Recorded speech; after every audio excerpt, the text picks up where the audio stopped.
오늘 본문 말씀은 로마서 4장 1절부터 9절까지의 말씀입니다.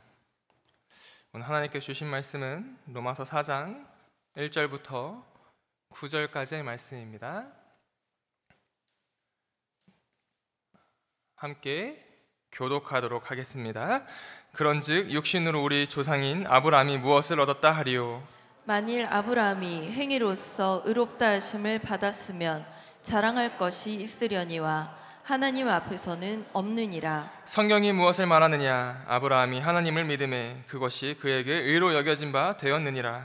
일하는 자에게는 그 삭이 은혜로 여겨지지 아니하고 보수로 여겨지거니와, 이를 아니할지라도 경건하지 아니한 자를 이롭다 하시는 이를 믿는 자에게는 그의 믿음을 의로 여기시나니, 이런 것이 없이 하나님께 의로 여기심을 받는 사람의 복에 대하여 다윗이 말한 바, 불법이 사함을 받고 죄가 가려짐을 받는 사람들은 복이 있고 주께서 그 죄를 인정하지 아니하실 사람은 복이 있도다 함과 같으니라. 그런즉 이 복이 할례자에게냐 혹은 무할례자에게냐? 무릇 우리가 말하기를 아브라함에게는 그 믿음이 의로 여겨졌다 하노라. 아멘. 할렐루야. 오늘 은혜 받으시기를 간절히 소망합니다. 오늘 말씀의 제목은 은혜와 축복으로 받는 일이라는 제목으로 전해드릴 텐데, 우리가 저번 시간부터 계속해서 믿음으로 말미암는 의에 대해서 말씀을 나누고 있습니다. 율법의 행위로서 구원받았던 그 이전의 이스라엘의 구원에, 그 구원 위에 하나님께서는 그 구원을 완성시키시기 위해, 은혜를 완성시키시기 위해 하나의 은혜를 더 부어주셨는데, 그것이 바로 예수 그리스도를 이 땅에 보내주신 것입니다. 아멘. 하나님의 독생자를 우리를 위해서 이 땅에 보내주신 것입니다. 아멘. 또 십자가의 구속의 은혜로 우리는 온전한 구원함을 얻게 되었습니다. 아멘. 이전에는 율법의 행위로서 구원함을 받았다면, 이제는 독생자 그리스도 예수님을 믿기만 하면 구원을 얻게 된다라고 말씀을 드렸습니다. 아멘. 그런데 로마 그리스도인들의 모습은 어땠을까요? 믿음으로 구원함을 받는 것인데, 그들은 여전히 율법의 행위가 강조되고 있고, 그들 가운데 이러한 행위로서 정죄함이 계속해서 일어났고, 그 정죄함으로 자신들의 죄를 계속해서 쌓고 있었습니다. 그러한 로마의 그리스도인들에게, 또 우리들에게 오늘 본문이 말씀하는 대표적인 믿음의 사람이 있는데, 그것이 바로 아브라함입니다. 우리가 세상 가운데 살아갈 때 가장 필요한 것이 무엇일까라고 생각했을 때 의식주가 가장 중요하지 않겠습니까? 근데 그 의식주를 해결하기 위해서 가장 필요한 것은, 가장 먼저 되는 것은 당연히 우리 믿음의 사람들에게는 하나님의 은혜가 먼저겠지만, 세상 사람들이 봤을 때, 세상적으로 봤을 때, 현실적으로 봤을 때 돈이 가장 우선시 되는 것 아니겠습니까? 돈을 벌어들이기 위해서는 우리가 어떠한 일들을 행해야 하는데, 결국엔 내가 어떠한 행동을 해서 결과물을 만들고 그 결과물이 이익을 만들어 오는 것, 그것이 바로 우리가 세상을 살아가는데 가장 필요한 것 아니겠습니까? 일한 값에 대한 삭스를 받는 것은 당연한 것입니다. 이것이 세상의 정답입니다. 삭스는 내가 한 것에 대한 값을 받는 것이기 때문에 당연히 마땅히 받아야 하는 것입니다. 로마서 4장 1절부터 4절까지의 말씀도 그것을 말씀하고 있습니다. 1절과 4절까지의 말씀을 낭독해 주시겠습니다. 그런즉 육신으로 우리 조상인 아브라함이 무엇을 얻었다 하리요? 만일 아브라함이 행위로서 의롭다 하심을 받았으면 자랑할 것이 있으려니와 하나님 앞에서는 없느니라. 성경이 무엇을 말하느냐? 아브라함이 하나님을 믿음에 그것이 그에게 의로 여겨진 바 되었느니라. 일하는 자에게는 그 삭이 은혜로 여겨지지 아니하고 보수로 여겨지거니와. 아멘. 4절 말씀에 보면 그 삭이 당연한 거라고 말합니다. 그 삭이 은혜로 여겨지지 않는다라고 이야기를 합니다. 왜냐하면 내가 당연히 행한 일에 대한 값을 받는 것이기 때문에. 아브라함이 육신으로 많은 일들을 행하였는데, 아브라함이 얻은 것은 무엇입니까? 우리나라에서 가장 돈이 많은 사람을 생각해 봤을 때 이건희 회장을 떠올리게 됩니다. 상속세만 어마어마한 돈을 낼 만큼 재산이 많았던 사람입니다. 이만큼의 돈을 벌기 위해서 정말 잠도 제대로 못 자고 열심을 다해서 뛰었을 것입니다. 제가 가장 좋아하는 말이 있는데, 굉장히 유명한 말이 있는데, 와이프 빼고 자식 빼고 모든 것을 다 바꿔라라는 그 유명한 말. 늘 경제적으로 세상적으로 뒤처지지 않기 위해, 늘 앞서가기 위해 노력을 했을 것입니다. 세상적으로는 정말 많은 부와 명예를 누렸습니다. 그런데 이 땅에서 떠날 때 과연 무엇을 가지고 갈 수 있겠습니까? 영으로는 무엇을 얻었다라고 이야기할 수 있겠습니까? 삭은 당연한 것입니다. 이 당연하고 마땅한 것이 우리의 신앙생활 안에서도 적용이 된다면 하나님의 구원은 누구보다 열심히 교회에서 봉사하고 헌신하고 교회 안에 24시간 붙어있는 목사님들만 구원을 받겠죠. 열심히 봉사와 헌신하는 헌신자들만 구원을 받겠죠.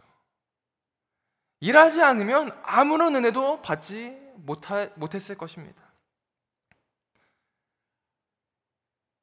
그렇게 헌신하고 봉사해서 은혜를 받는다면, 세상적으로 은혜를 받는다면 실상은 목사님들이 가장 잘 살고 삶이 행복해야 되는데, 기뻐야 하는데, 세상적으로는 가장 어려운 분들 중 한 분들이 바로 목사님들입니다. 하나님의 은혜가 지금도 이루어지고 있을 것인데, 제가 신학교에 들어갈 때 가장 많이 들었던 소리가 그 어려운 길을 왜 가려고 하느냐라고 이야기를 많이 했습니다. 그 길은 사명이 없이는 감당할 수 없는 길이다라고 이야기를 했습니다. 네가 일한 것에 비해서 받는 것이 없다라고 이야기를 했습니다. 행위로서 마땅히 삭을 받는 일이라면 당연히 힘든 길이겠죠. 아브라함이 행위로서 이롭다 하심을 받을 수 있었다면 자랑할 것이 지금 성경의 말씀보다 더 많았을 것입니다. 그러나 성경의 말씀은 하나님 앞에서는 무엇도 자랑할 수 없다라고 이야기를 합니다. 율법의 행위로서 자랑할 수 있는 자가 과연 누가 있겠습니까? 성경에서 가장 믿음이 좋아 보이는, 구약에서 가장 믿음이 좋아 보이는 다윗을 보면, 날마다 하나님을 찬양했던 그 다윗의 삶을 보면 하나님 앞에 그도 하나님 앞에 죄를 범했습니다. 우리아의 아내를 취하기 위해서 3가지의 계명을 얻었습니다. 하나님의 말씀에 순종하지 못하고 사단의 속삭임에 넘어가서 인구조사를 진행했습니다. 다윗보다 더 마음을 다하고 뜻을 다할 수 있는 자가 어디에 있을까 생각이 들 정도로 그렇게 믿음이 좋았던 다윗인데, 그 또한 하나님 앞에 넘어지고 쓰러질 때가 있었다는 것입니다. 그의 행위가 하나님을 사랑하는 마음에서 나왔기 때문에, 모든 것을 은혜로 여겼기 때문에 그것을 이기기는 참 어렵습니다. 근데 날마다 하나님을 찬양했던 그 다윗 또한 율법의 행위로서 하나님 앞에 자랑할 수 있는 것이 없습니다. 아브라함은 어떤 행위를 했습니까? 많은 행위들이 있었지만 대표적으로 바라보면 자신의 아들인 이삭을 하나님께 바치려고 했습니다. 하나뿐인 아들을 하나님께 드리려고 했습니다. 그의 행위는 우리 모두에게, 세상 모든 사람들에게 놀라움을 주는 행위였습니다. 어떻게 그렇게 힘겹게 하나님께 받은 그 자식을 하나님께 제물로 바칠 수 있을까요? 누가 봐도 하나님께 자랑할 만한 행위 아니겠습니까? 이 행위로서 삭슬을 받는다면 많은 것을 받아야 하지 않겠습니까? 그러나 다윗도 아브라함도 하나님 앞에 자랑할 것이 없음은 그 모든 행위들이 하나님께 대한 믿음에서부터 나왔기 때문입니다. 니다.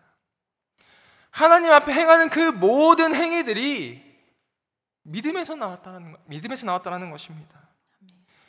믿음이 바탕이 되어서 하나님께 마음을 다하고 뜻을 다하고 힘을 다해서 하나님을 사랑하였기 때문에 그 사랑의 표현들이 행위로서 자연스럽게 나타나는 것입니다. 우리가 다니엘의 세 친구들을 바라보면 풀무불에 던져질 위기에 처했던 상황이었습니다. 그들이 살기 위해서는 금신상에게 절해야 했습니다. 하나님께 대한 믿음을 꺾어야만 그들의 생명을 보존할 수 있었습니다. 그런데 그들의 행위는 어땠습니까? 금신상에 절하지 않았습니다. 그렇다면 그에 대한 결과는 죽음뿐입니다. 풀무불에 던져지는 것밖에는 할 수 있는 것이 없습니다. 그런데 그들의 믿음을 바라보면 그들의 믿음이 하나님께서 자신들을 구원하실 것이라는 믿음의 확신이 있었습니다.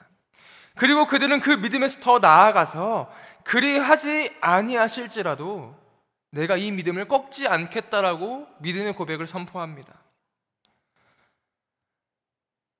그들의 행위는 믿음을 바탕으로 나왔다라는 것입니다.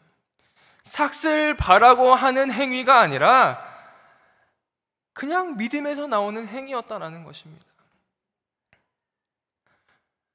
하나님 앞에 이루음을 얻을 수도 없고 하나님께 자랑할 수도 없지만 믿음에서 나타나는 그 행위가 하나님께, 다시 하겠습니다. 삭슬 바라고 하는 행위들은 하나님 앞에 이루음을 얻을 수도 없고 하나님께 자랑할 수도 없지만 믿음에서 나타나는 그 행위들, 아브라함, 다윗, 다니엘의 세 친구들, 그들의 행위들을 모두 살펴보면 믿음에서 나타나는 행위들이었기 때문에 하나님께 은혜를 받고 의로움을 받을 수 있었다라는 것입니다. 아멘. 이렇게 믿음에서 나타나는 행위를 행하는 자들은 어떠한 삭슬 바라고 행하지 않습니다. 그저 은혜로서 행합니다. 아멘. 본문의 5절부터 8절까지의 말씀을 함께 봉독하도록 하겠습니다. 시작.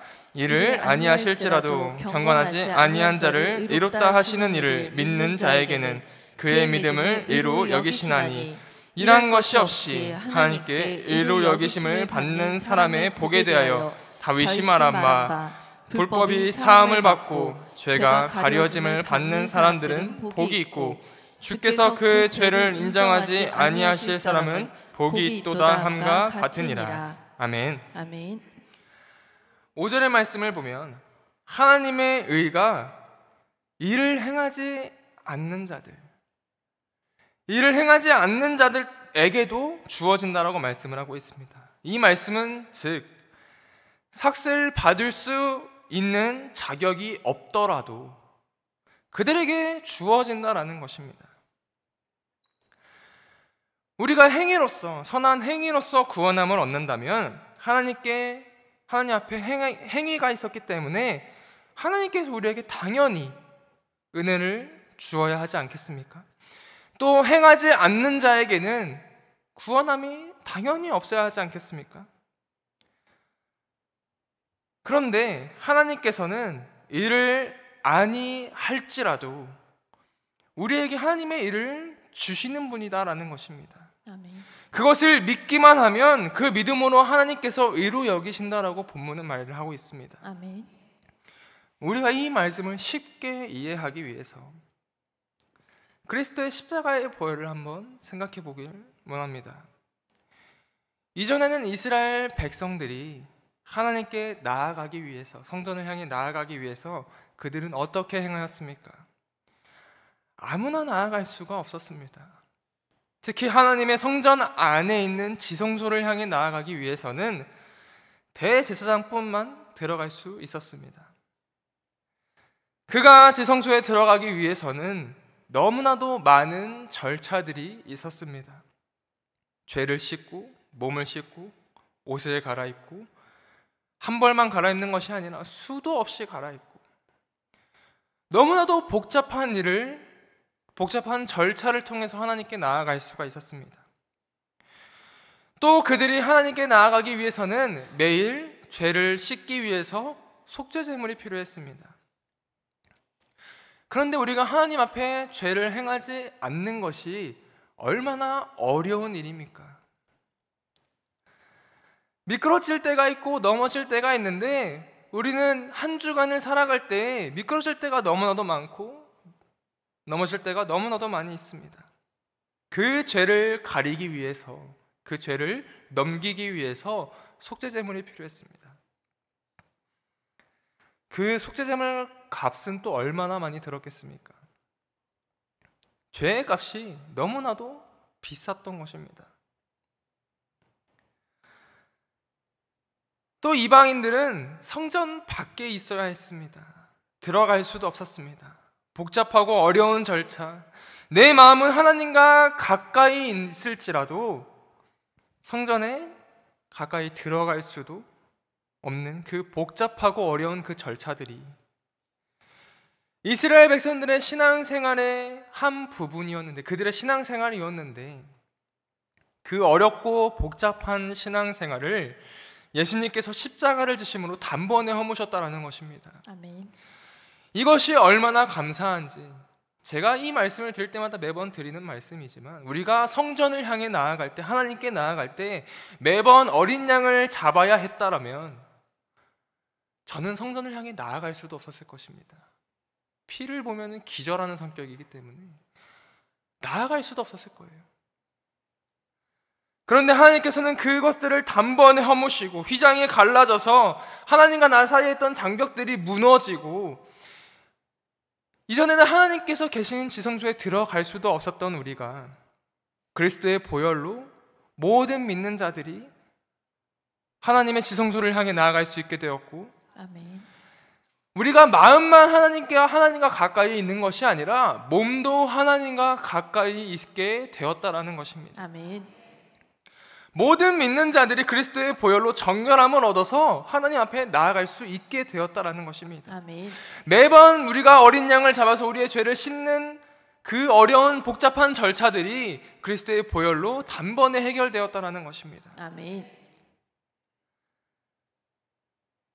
그렇게 하나님께서 이전에 주셨던 은혜를 완성시키셨습니다. 모든 자들에게 그 은혜를 주셨습니다. 아멘. 하나님의 의를 모든 이들에게 제시하셨습니다. 아멘. 이것이 바로 은혜다라는 것입니다. 아멘. 내가 잘해서, 내가 특출나서, 내가 하나님 앞에서 어떠한 선행을 행해서 삭스로 받는 것이 아니라 그저 하나님께서 세상을 사랑하셨기 때문에 은혜로 주셨다라는 것입니다. 아멘.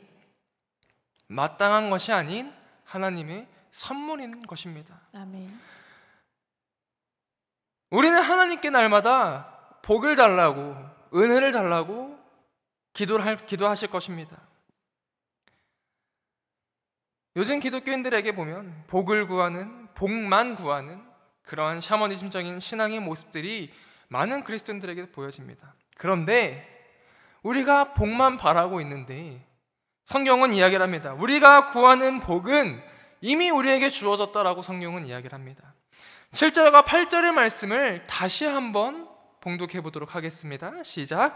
불법이 사함을 받고 죄가 가려짐을 받는 사람들은 복이 있고 주께서 그 죄를 인정하지 아니하실 사람은 복이 있도다 함과 같으니라. 아멘. 죄가 가려질 사람들은 복이 있고 주께서 죄를 인정하지 아니하실 사람은 복이 있다라고 말씀을 하시는데, 저와 성도님들은 이미 이 복을 받지 않았습니까? 아멘. 우리는 이미 구원함을 얻었습니다. 아멘. 이 은혜를 이미 받았습니다. 아멘. 그리스도의 보혈로 사망에서 생명으로 이미 옮겨졌습니다. 아멘.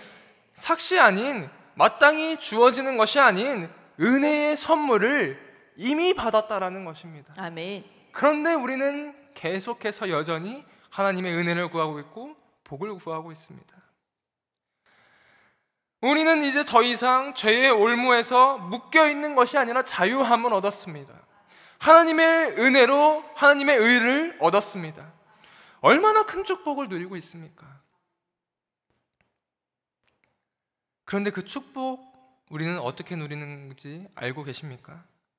성도님들은 그 축복을, 은혜와 축복을 어떻게 받으셨습니까? 로마서 4장 9절의 말씀을 낭독해 주시겠습니다.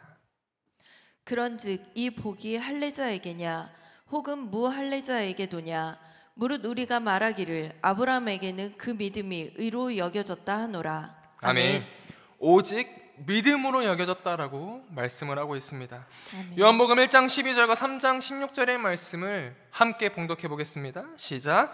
영접하는 자 곧 그 이름을 믿는 자들에게는 하나님의 자녀가 되는 권세를 주셨으니 하나님이 세상을 이처럼 사랑하사 독생자를 주셨으니 이는 그를 믿는 자마다 멸망하지 않고 영생을 얻게 하려 하심이라. 아멘. 믿는 자에게 자녀가 되는 권세를 주시고 믿는 자에게 멸망하지 않고 영생을 얻게 하시고 아멘. 다른 조건이 있는 것이 아닙니다. 하나님을 그리스도를 믿는 자에게는, 그의 이름을 믿는 자에게는 예수님은 그리스도시여 살아계신 하나님의 아들이십니다라는 믿음이 있는 자들에게는 아멘. 예수님께서 우리의 죄를 사하여 주기 위해서 십자가를 지시고 못 박혀 죽으셨고 사흘 만에 다시 살아나셨음을 믿는 자들에게는 하나님의 은혜가 임한다라는 것입니다. 아멘.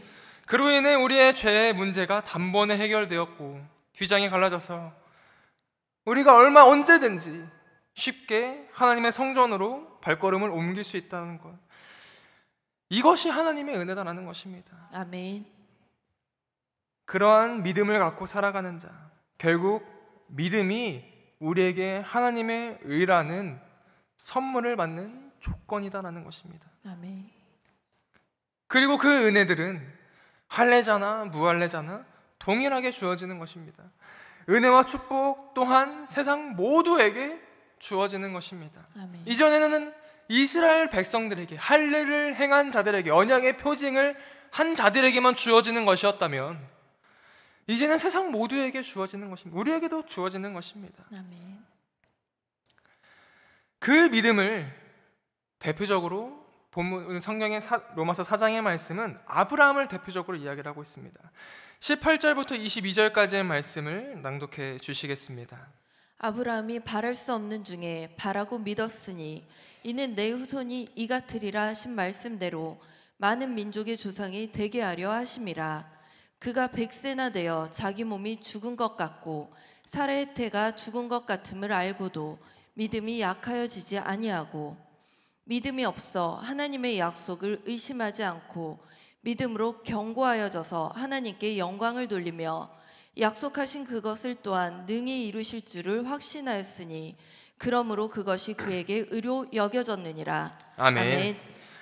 아브라함의 믿음은 여기서 대표적으로 예로 들고 있는 믿음은 하나님께서 아브라함에게 내가 너로 큰 민족을 이루겠다 복을 주셨습니다. 약속하셨습니다. 그런데 아브라함이 이삭을 낳을 때 나이가 100세가 되어서 사라의 몸은 이미 여성으로서 아이를 낳을 수 없는 몸이 되었습니다.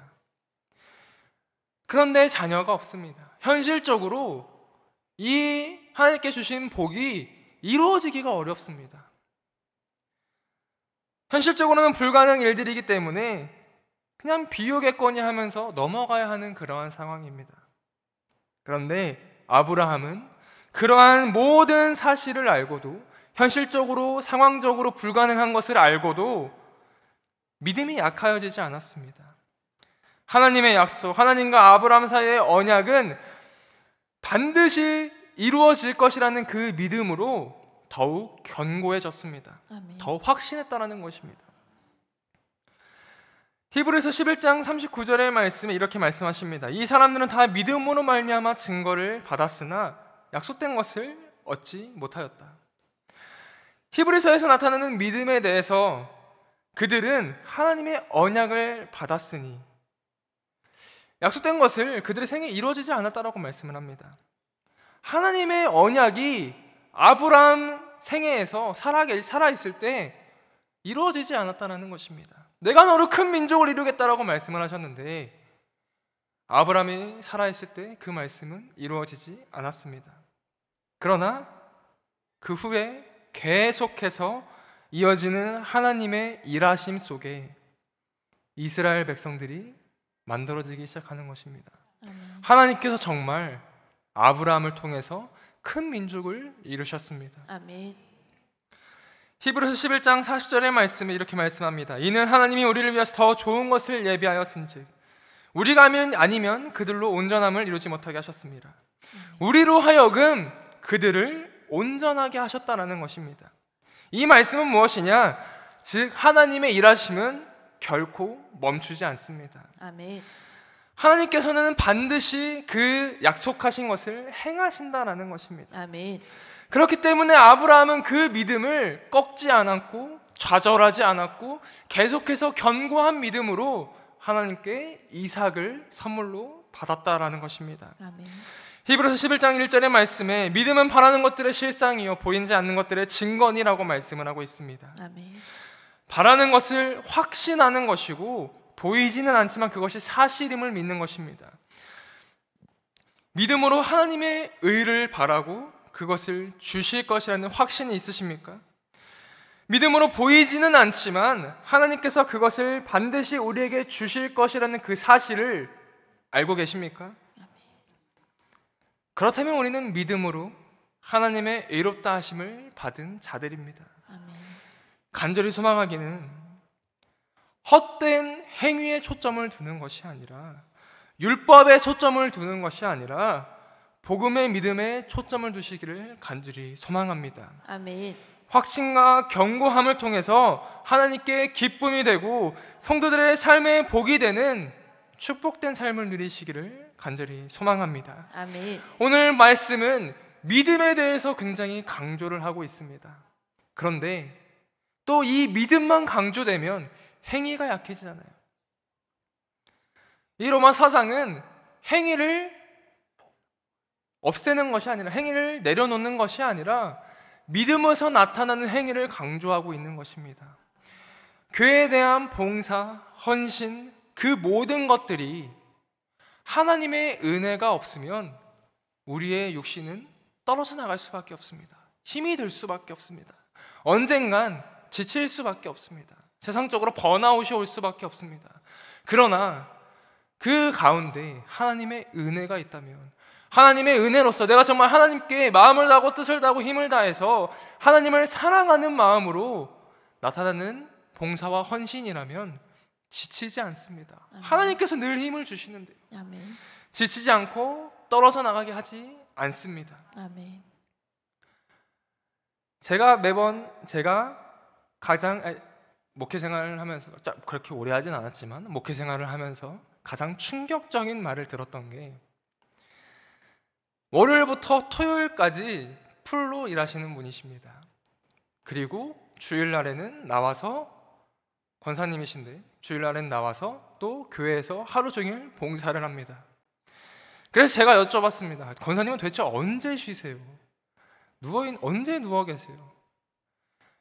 어렵고 힘겨운 그 세상에서 힘겨운 일들을 보내시고 주일날도 교회에서 늘 봉사를 하시니 육신이 진짜 너무나도 힘들 것 같았습니다. 그래서 물어봤습니다. 언제 쉬십니까? 그런데 그분의 말씀이 내가 교회에서 봉사하고 헌신하는 그 시간이 저에게는 휴식입니다라고 이야기를 하더라고요. 하나님께 은혜 받는 그 시간이 저에게는 휴식입니다라고 이야기를 하더라고요. 내가 주일날 예배에 나오지를 않으면 세상에 너무 힘들기 때문에 그 나머지 6일이 너무 힘들기 때문에 내가 예배에 나와서 봉사와 헌신을 합니다라고 말씀을 하시더라고요.